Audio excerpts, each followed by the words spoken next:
नमस्कार, आप देख रहे हैं फर्स्ट इंडिया न्यूज और आपके साथ में विजेंद्र सोलंकी। बड़ी खबर का रुख करते हैं। विजयनगर ब्लैकमेल कांड जांच। विधानसभा अध्यक्ष वासुदेव देवनानी ने कहा कि आरोपियों की अवैध संपत्ति को जल्द प्रशासन हटाए। विधानसभा अध्यक्ष वासुदेव देवनानी ने निर्देश दिए। ब्यावर कलेक्टर एवं एसपी को महत्वपूर्ण निर्देश दिए हैं। मामले में वासुदेव देवनानी ने कहा आरोपियों को मिलने वाली फंडिंग की भी विशेष जांच की जाए ताकि प्रकरण में पर्दे के पीछे अवैध गतिविधियां चलाने वाले शहरों को भी बेनकाब किया जा सके। इस वक्त की बड़ी खबर और ये अपने आप में महत्वपूर्ण निर्देश जो दिए गए हैं और इस निर्देश के अपने आप में बहुत मायने हैं, क्योंकि विधानसभा अध्यक्ष ने कहा है तो दो निर्देश दिए गए हैं। पहला निर्देश जो दिया गया है वो आरोपियों की अवैध संपत्ति को जल्द प्रशासन हटाए, ये निर्देश दिया गया है। और जो दूसरा निर्देश दिया गया है वो दिया गया है कि फंडिंग कहां से आ रही है उसको भी जांचा जाए। मेरे सहयोगी और पॉलिटिकल एडिटर योगेश शर्मा जी जुड़ गए। योगेश जी, विधानसभा अध्यक्ष अगर कुछ कह रहे हैं तो उसके कहने के अपने आप में बहुत मायने हैं। मानकर चलें कि कहीं ना कहीं इंटरकनेक्शन हो सकता है कि ये फंडिंग कहीं और से, और ये इतना छोटा मामला नहीं जितना शायद नजर आ रहा है, और ये बहुत बड़ा हो सकता है। विजयनगर में जिस तरह का घटनाक्रम हुआ है ये अपने आप में बेहद संवेदनशील विषय है। अजमेर ब्लैकमेल काल के बारे में मैंने बहुत कुछ सुना है, बिल्कुल, लेकिन विजयनगर कमोबेश उसी स्क्रिप्ट पर यह पूरा घटनाक्रम विजयनगर में हुआ है। और आप देखिए कि लोगों का आक्रोश इतना जबरदस्त है कि स्थानीय लोग बहुत बड़ी कार्रवाई चाहते हैं उन दोषियों के खिलाफ जिन्होंने इस तरह का घृणित कृत्य किया है। वासुदेव देवनानी कह रहे हैं एसआईटी गठित होनी चाहिए। एक स्पीकर राजस्थान विधानसभा का अध्यक्ष ये डिमांड कर रहा है कि एसआईटी बननी चाहिए। और अभी भी मेरे को लगता है कि सरकारी स्तर पर जो इस पूरे मामले को लेकर काम होना चाहिए था उसमें अभी भी कोई कमी है, क्योंकि इतने बड़े घटनाक्रम को लेकर बहुत ही सख्ती के साथ बर्ताव होना चाहिए था दोषियों को लेकर।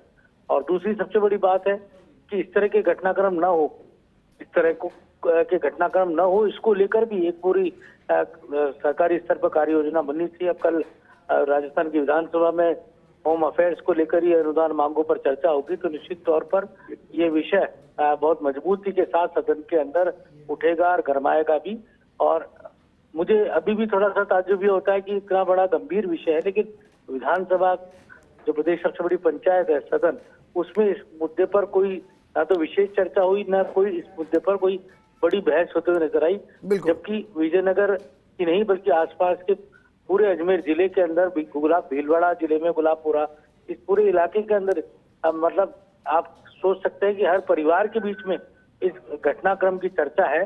और ये कहा जा सकता है कि आरोपी पकड़े गए, पॉक्सो एक्ट भी लगा, लेकिन सालों बाद अजमेर की घटना के बाद इस तरह का घटनाक्रम उस इलाके में होना, उसी जिले में होना जिस जिले के अंदर अजमेर का घटनाक्रम भी घटित हुआ था।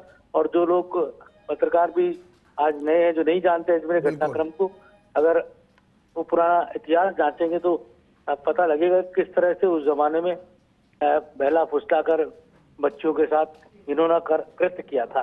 और यहाँ वो भी पराकाष्ठा है विजयनगर का जो घटना है उसको भी आप बहुत सामान्य। लेकिन योगेश जी, अफसोस ही होता है कि उस घटनाक्रम के अंदर कोई बहुत बड़ी सजा किसी को मिली हो ऐसा नजर नहीं आया था। उसके पीछे की वजह कुछ भी हो सकती है, लेकिन जो बयान दिया गया है इसके मायने हैं, क्योंकि बयान विधानसभा अध्यक्ष के पद के तौर पर दिया गया है, विधायक के तौर पर दिया गया है, या फिर एक बीजेपी नेता के तौर पर दिया गया।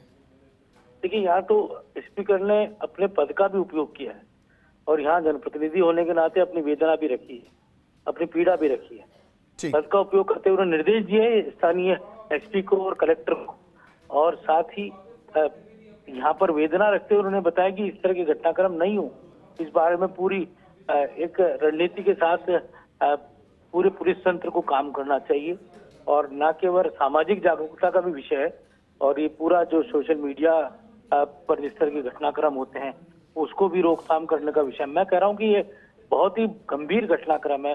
विजेंद्र, आपने तो इस पूरे मामले को लेकर कई बार बोला भी है टीवी चैनल्स पर, लेकिन जितना ये दिखता है उससे बड़ा है।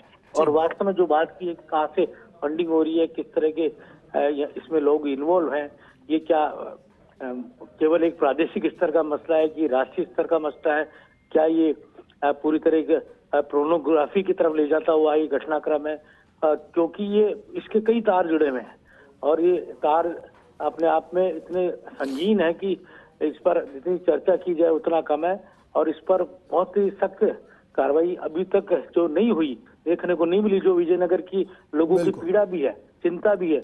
और हमारे सरकार, राजस्थान की सरकार, जो हिंदुत्व की सरकार या हिंदुत्व की विचारधारा की पार्टी भी कही जाती है भारतीय जनता पार्टी, उसको भी इस पूरे मामले को लेकर आरोपियों को पकड़ने में बहुत तत्परता दिखाई है, लेकिन नेटवर्क को अभी तक तलाशना है, खंगालना है। पुलिस अपना काम कर रही है, बहुत संवेदनशील तरीके से कर रही है और अभी भी इस पूरे मसले को लेकर और कहा जा सकता है कि एजेंसियों को, चाहे एजेंसियां स्थानीय स्तर की हो या एजेंसियां और राष्ट्रीय स्तर की एजेंसियों को भी काम में लेना चाहिए, क्योंकि ये मसला केवल विजयनगर या अजमेर जिले तक ही सीमित नहीं है, बल्कि इसके तार बहुत दूर तक फैले हुए हैं। बिल्कुल योगेश जी, शुक्रिया तमाम जानकारी हमारे साथ साझा करने के लिए।